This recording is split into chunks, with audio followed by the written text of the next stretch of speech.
Gym centre हो, चाहे खेल मैदान हो, चाहे सरदार वल्लभ भाई पटेल स्टेच्यू हो, चाहे अशोक स्तंभ हो, चाहे फाउंटेन हो, चाहे विद्यालय को हो, बच्चों को मिड डे मील खाने के लिए व्यवस्था, बैडमिंटन कोर्ट बना हुआ है, टहलने के लिए व्यवस्था बना हुआ है, सेल्फी पॉइंट बना हुआ है, सरदार वल्लभ भाई पटेल स्टेच्यू बना हुआ है। सारे लोग मतलब बहुत हौसला बना रहे हैं कि कम से कम हमारे जनपद का ऐसा ग्राम पंचायत है राष्ट्र स्तर पे गया और परेड में जाने का मौका मिला। नमस्कार, गोंडा पोस्ट पर आपका एक बार फिर से स्वागत है। मैं हूं विशाल सिंह। हमारे साथ गोंडा के छपिया ब्लॉक के तालागंज ग्रंट ग्राम पंचायत के प्रधान दिलीप वर्मा जी मौजूद हैं। इन्होंने राष्ट्रीय स्तर पर एक ख्याति प्राप्त की है। दरअसल पंचायती राज भारत सरकार द्वारा इनको नामित किया गया है दिल्ली में आगामी 26 जनवरी को होने वाली राष्ट्रीय परेड में। हम इसलिए ऐसा कह रहे हैं कि इन्होंने अपने ग्राम पंचायत में कई अच्छे काम किए और उसी को मद्देनजर रखते हुए पंचायती राज ने इनको नामित किया और अब ये 26 जनवरी को दिल्ली पहुंचेंगे, जहां राष्ट्रीय परेड में गणतंत्र दिवस के दिन शामिल होकर गोंडा सहित पूरे आसपास के क्षेत्र का नाम रोशन करेंगे। सबसे पहले तो प्रधान जी, गोंडा पोस्ट पर आपका स्वागत है और आपको इस उपलब्धि के लिए बहुत बहुत बधाई। कैसा लग रहा है? बहुत सुंदर है लग रहा है। हम नहीं, हमारे पूरे ग्राम पंचायत क्षेत्र के लोग बहुत मतलब हौसला है सारे लोगों को, कम से कम कि हमारे ग्राम पंचायत को राष्ट्रीय स्तर पे जो परेड में जाने का मौका मिला। जी, ये कैसा लग रहा है अब आपको? बहुत सुंदर लग रहा है और आपके माध्यम से पूरे जनपद वासियों को अपने तरफ से धन्यवाद ज्ञापित करूंगा। अपने ग्राम पंचायत के समस्त जनता को, जनप्रतिनिधि हो या जिला अधिकारी या जिले के सारे अधिकारियों को धन्यवाद ज्ञापित करूंगा। जैसे कि गोंडा पोस्ट ने तालागंज ग्रंट में जो विकास कार्य हुए उसको भी पहले दिखाया है, तो उससे मैं वाकिफ भी हूँ, मैं वहां गया हूँ। ऐसे कौन कौन से काम थे जिसको दृष्टिगत रखते हुए, उसको मद्देनजर नजर रखते हुए आपको दिल्ली बुलाया गया है? ऐसे कौन कौन से काम थे? थोड़ा जी जी, चाहे गौशाला हो, चाहे सामुदायिक शौचालय हो, चाहे आंगनबाड़ी केंद्र हो, चाहे जिम सेंटर हो, चाहे खेल मैदान हो, चाहे सरदार वल्लभ भाई पटेल स्टेच्यू हो, चाहे अशोक स्तंभ हो, चाहे फाउंटेन हो, चाहे विद्यालय को हो, बच्चों को मिड डे मील खाने के लिए व्यवस्था, मतलब डाइनिंग सेट लगभग 90 फीट दूरी मतलब बनाया गया है। विद्यालय में वाईफाई लगाया गया है, प्रोजेक्टर लगाया गया है, बच्चों को बैठने के लिए बेंच की व्यवस्था की गई है, सरदार वल्लभ भाई स्टेच्यू लगाया गया है, राजकीय इंटर कॉलेज है, तमाम प्रमुख काम है, शमशान घाट है। प्रेरणा कहाँ से मिली इन सारे कामों की? ये माननीय सांसद जी से हमारी प्रेरणा मिली। कौन? माननीय नेताजी नाम बताइए। विभूषण शरण सिंह जी के द्वारा। अच्छा, उनसे प्रेरणा मिली आपको? जी। प्रधान जी, अमूमन देखा जाता है कि गांव में एक सबसे बड़ी समस्या होती है छुट्टा जानवरों की, जिससे किसान से लेकर हर कोई प्रभावित रहता है और उस समस्या से सभी को दो चार होना पड़ता है। आपने इस समस्या पर किस तरह से काबू पाया है, किस तरह से इसको मैनेज किया कि आपकी जो गौशाला है वो बड़े अच्छे ढंग से चल रही है, सुचारू रूप से चल रही है? जी, अब आपको पहली बात तो बताना हम चाहेंगे, हमारे ग्राम पंचायत के तमाम मुजरे हैं, लगभग 22-24 मुजरे हैं और एक कमेटी हमारे पास है जो कहीं से टेलीफोन आता है, उनके माध्यम से सारे जानवरों को काबू में करके गौशाला में मतलब सुरक्षित व्यवस्था की जाती है और ज्यादा से ज्यादा ये व्यवस्था रखा जाता है, किसी प्रकार की कोई दिक्कत असुविधा ना हो। कितने गौवंश है आपकी गौशाला? ज्यादा नहीं होंगे लेकिन 50 के करीब होंगी। 50 के करीब? तो अगर 50 के करीब भी अगर हैं, तो ऐसे में जो साफ सफाई है, अब चारा भूसे की व्यवस्था है, उसको आप किस तरह मैनेज करते हैं, किस तरह देखते हैं? जैसे हमारे पास गन्ने की खेती बहुत बड़े पैमाने पे होती है, हमारे स्वयं के लेबर लगभग 40 15 20 लेबर हमारे यहाँ कंटिन्यू शुरू से आखिरी तक चलते रहते हैं। उसमें 2 लेबर हमने लगा रखा है कि डेली गेड़ बटोर के गौशाला में उपलब्ध कराना और मशीन, चारे की मशीन लगवा दी जाती है, कटवा दिया जाता है या खड़े फेंक दिया गया, खा लेते हैं जानवर। और मतलब स्वयं मैं व्यवस्था देखता हूँ उसको, ऐसा नहीं है कि मतलब लेबरों की व्यवस्था, अपना स्वयं जाके खिलाता हूँ, चारा हो चाहे जो चीज हो। हमने एक चीज और भी देखी कि आपके सचिवालय में एक शिकायत पेटिका लगी है। क्या देखते हैं कि उस शिकायत पेटिका में किस तरह की शिकायतें अधिकतर आती हैं, ज्यादातर कौन सी शिकायतें आती है और उनका निस्तारण आपको किस तरह करना पड़ता है प्रमुखता पर? जैसे कुछ तो कर्मचारियों के खिलाफ आ जाता है, कुछ ग्राम पंचायत के संबंधित नाम लिख के लोगों को आता है कि मतलब ये काम जरूरी है, जो तमाम लोगों के दबाव में देख के लोग नाम नहीं डालना चाहते हैं या स्वयं के नाते ना डालना चाहते हो, लेकिन उसका निस्तारण जो आता है निस्तारण किया जाता है, 100% निश्चित तौर पे निस्तारण किया जाता है। अभी तक लगभग ज्यादा नहीं लेकिन 100-150 शिकायत आई है। कैसे निर्धारित करते हैं कि इसका निस्तारण कब किया जाएगा, किन किन लोगों को उसके लिए आप वहां पर नामित करते हैं या अपॉइंट करते हैं?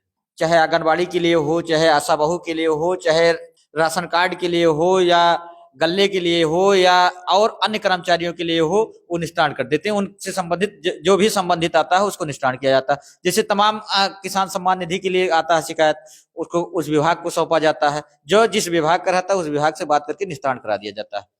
एक प्रमुख समस्या और रहती है प्रधान जी गांव में, जैसे कि जो ग्रामीण हैं उनको बैंकिंग के जो काम होते हैं उससे अधिकतर जूझना पड़ता है, दो चार होना पड़ता है। तो आपके यहाँ उसी में परिसर में केसीसी की भी सुविधा उपलब्ध है, इसका आइडिया कहाँ से आया और इसमें क्या क्या होता है, थोड़ा विस्तार से समझाइएगा। एकदम विस्तार से समझाएंगे। आपको बताना चाहेंगे केसीसी कृषकों के लिए बहुत अहम रोल सरकार चला रही है, और केसीसी में दो फायदा किसान ग्रोअर के लिए होता है, जो बड़े ग्रोअर है या छोटा ग्रोअर है।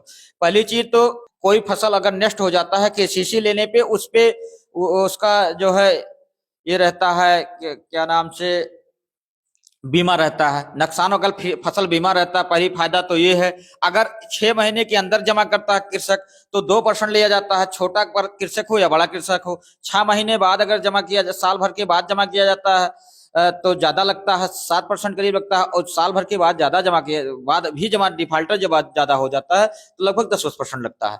कृषक को कैंप के माध्यम से हम एक ज्यादा परसेंट में, जितना ग्रोअर हमारे यहाँ जरूरत है किसान जिनको चाहता है, उनको कैंप के माध्यम से या कृषि विभाग से संपर्क करके उनको उपलब्ध करा दिया जाता है। तो क्या माना जाए कि इन्हीं सारे कार्यों को देखते हुए आपको जो 26 जनवरी यानी कि गणतंत्र दिवस पे जो राष्ट्रीय स्तर पर परेड होना है, प्रधानमंत्री की मौजूदगी में होगा, वो उसी के मद्देनजर कैसा देखेंगे इसको? नहीं, बहुत अच्छा देख रहे हैं। मतलब गांव के लोग भी, जनपद के लोग भी, सारे लोग मतलब बहुत हौसला बना रहे हैं कि कम से कम हमारे जनपद का ऐसा ग्राम पंचायत है, जो हमारे जनपद का ग्राम पंचायत है, कम से कम राष्ट्र स्तर पे गया और परेड में जाने का मौका मिला। अच्छे अच्छे लोग जाने का मौका नहीं पाते हैं, हमारे लिए बहुत गर्व की बात है और हमारे ग्राम पंचायत के लिए भी गौरव की बात है।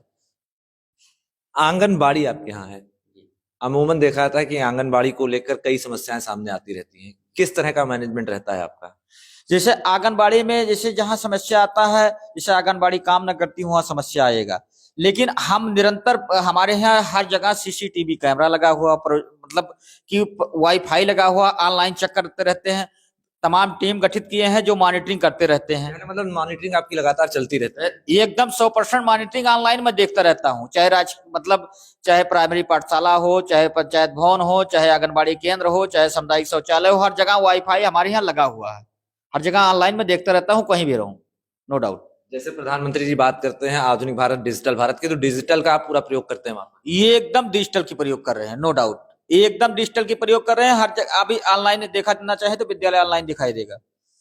मैंने खुद देखा है आपके यहाँ कि व्यायाम को लेकर और खेलकूद को लेकर कई व्यवस्थाएं वहां पर की गई हैं, किस तरह की गई हैं, क्या क्या है वो जो चीजें आपने लगा रखी हैं अपने यहाँ? बैडमिंटन कोर्ट बना हुआ है, टहलने के लिए व्यवस्था बना हुआ है, सेल्फी पॉइंट बना हुआ है, सरदार वल्लभ भाई पटेल स्टेच्यू बना हुआ है, नहाने के लिए आरओ गीजर लगा हुआ है, 28 प्रकार की जिम और झूले लगे हुए हैं, जिससे कोई भी अगर टहलना चाहता है, सूर्य नमस्कार करना चाहता है, ना जानकारी है, जागरूकता के लिए हमारे ग्राम पंचायत में बगल में एक लड़का रहता है जो परमानेंट, मतलब वहीं बगल में घर है, सारे लोगों को ट्रेनिंग देते रहते हैं, चाहे योगा का हो, चाहे जिम का हो, चाहे सेल्फी का हो, कुछ मतलब कोई भी जानकारी, चाहे लाइब्रेरी के बारे में जानकारी लेना हो या वाईफाई कनेक्ट कराना हो, सारी व्यवस्था वो लड़का देख लेता है, नो डाउट। जैसे आपने बताया कि आपके के सचिवालय में इन्होंने खुद बताया कि इनके यहाँ अशोक स्तंभ लगा हुआ है और सरदार वल्लभ भाई पटेल की मूर्ति लगी हुई है, ये लगाने की प्रेरणा आपको किससे मिली? प्रेरणा ये मान के चलिए आप, तमाम जगह हमने देखा कि तमाम लोग अलग अलग काम कर रहे हैं, तो हमने यूनिक काम करने का प्रयास किया। तमाम जगह जैसे लगा हुआ केवल सेल्फी पॉइंट लगा हुआ, माननीय जिला अधिकारी महोदया के द्वारा देखिए अच्छा काम किया जा रहा है, तो तमाम अधिकारी कर्मचारियों को मद्देनजर रखते हुए, देखते हुए अच्छा काम करने का जैसे आया दिमाग में कि अच्छा काम करें, यूनिक काम करना चाहिए जो कहीं नहीं हुआ है। अब जैसे और हम लोगों ने दिमाग में रखा है कि जो पूरे प्रदेश में काम नहीं हुआ, पूरे राष्ट्र स्तर पे काम नहीं होगा, उसमें काम करने का प्रयास कर रहे हैं। स्टेचू ऑफ यूनिटी से तो नहीं आप प्रेरित हुए? नहीं नहीं नहीं, स्टेचू हमारे यहाँ लगा हुआ, मैं किसी के मतलब दया पे नहीं लगवाया हूँ, मतलब स्वयं की इच्छा थी। बच्चों की बात कर लेते हैं। विद्यालय में मिड डे मील को लेकर काफी समस्याओं का सामना करना पड़ता है बच्चों को। खाने में असुविधा होती है, बैठने में असुविधा होती है। ऐसे में आप यहाँ का मैनेजमेंट काफी अच्छा रहा है, आपने प्लेटफॉर्म बना रखे हैं बच्चों के बैठने के लिए। आप मान के चलिए हमारे यहाँ बच्चों को बैठने के लिए 90 फीट की लगभग दूरी और 10 फीट की चौड़ाई पे बना हुआ दोनों तरफ से। बच्चों को एक भी बच्चा खाले बैठ के खाना नहीं खाएगा, बैठ के बेंच पे ही खाना खाना है। खाले मतलब जमीन में? हाँ, जमीन पे या पलथी मार के, या मान लीजिए देहाती भाषा में तमाम लोग कहते हैं पाल लियो, दरी वगैरह बैठ जाओ, दरी वगैरह बैठना नहीं, बेंच सारे लोग तमाम स्कूलों में ये भी है, केवल कॉलम पूर्ति के लिए 10-20 बच्चों के लिए बैठने के लिए व्यवस्था बनाई गई। हमारे यहाँ जितने बच्चे हैं 140-45 बच्चे हैं, 140-45 नहीं, लगभग 150 बच्चे से एबव बैठ सकते हैं। उनको पीने के लिए व्यवस्था, जल की अच्छी सुविधा दी गई है, उनके बोतल दिया गया है। ये भी नहीं कि मतलब जिसका पेमेंट नहीं अगर होना है उसको भी हम बच्चों को चाहते हैं कि उपलब्ध करा दिए। आखिरी सवाल प्रधान जी, ये सारी उपलब्धियां आपने हासिल की, अच्छे अच्छे काम किए आपने, ऐसे में शासन और प्रशासन या सांसद विधायक नेताओं का या यहाँ के अधिकारियों का कैसा सहयोग रहता है आपका? शासन प्रशासन का अच्छा सहयोग रहता है, माननीय सांसद जी का भी सहयोग रहता है, और जनप्रतिनिधि का नहीं कुछ कह सकते हैं। आखिरी में क्या कहेंगे? 26 जनवरी को राष्ट्रीय परेड में शामिल होंगे। अब इसके लिए भाई हम बहुत गौरवान्वित हैं, हमारे ग्राम पंचायत के लिए भी गौरवान्वित है, और हमारे मददगीर तो एकदम हर्षोल्लास मना रहे हैं। जैसे रामचंद्र जी रामलला का प्राण प्रतिष्ठा हुआ, उसी तरीके से हर्षोल्लास मना रहे हैं। तो ये थे हमारे साथ तालागंज ग्रंट के ग्राम प्रधान दिलीप वर्मा जी। कहीं ना कहीं इन्होंने जो अपने ग्राम पंचायत में काम किए हैं उससे अन्य लोगों को भी, अन्य जनप्रतिनिधियों को भी सीख लेनी चाहिए, और इन्हीं कामों के मद्देनजर पंचायती राज भारत सरकार ने इनका नाम नामित किया है, और ये अब 26 जनवरी को दिल्ली में होने वाले राष्ट्रीय परेड में शामिल होंगे, जिससे गोंडा व आसपास के क्षेत्र का नाम राष्ट्रीय स्तर पर गौरवान्वित करेंगे, रोशन करेंगे।